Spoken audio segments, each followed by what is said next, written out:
আগামী 50 বছর বাঁচলাম, কোনো ইম্প্যাক্ট তৈরি হলো না আমারে দিয়ে, দেশের জন্য, রাষ্ট্রের জন্য, উম্মার জন্য, জাতির জন্য।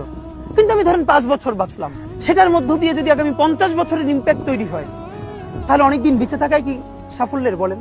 শহীদ প্রেসিডেন্ট জিয়াউর রহমান কয়টা দিন বেঁচেছেন, কিন্তু ভাবেন আজকে পর্যন্ত উনি আমার অনুপ্রেরণা। হাঁটতে হাঁটতে আমার পা ফুলে যায়, আমি, আমার টিম সেদিনকে ব্যাগের মধ্যে জুতো নিয়ে তারপরে একটা শপিং মলে ঘুরছিলাম, মানে পা ফুলে গেছে, পা জুতোয় ঢুকাতে পারছিলাম না।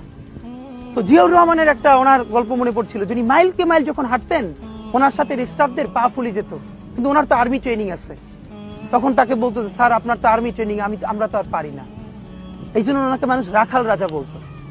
তা আমরাও সারা বাংলাদেশের 56,000 বর্গ মাইলে হাঁটতে চাই, আমরা ইনসাফের চাষাবাদ করতে চাই, একটা স্বাধীন সার্বভৌমত্বের সততার বাংলাদেশ তৈরি করতে চাই।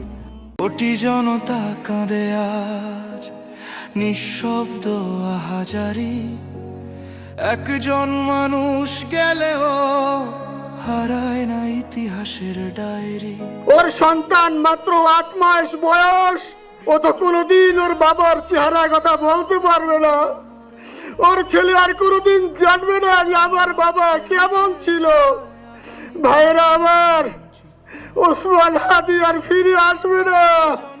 ওসমান, তুমি দেখে যাও, লক্ষ লক্ষ জনতা, তৌহিদি জনতা তোমার জন্য পাগল। ওসমান, তুমি মরো নাই।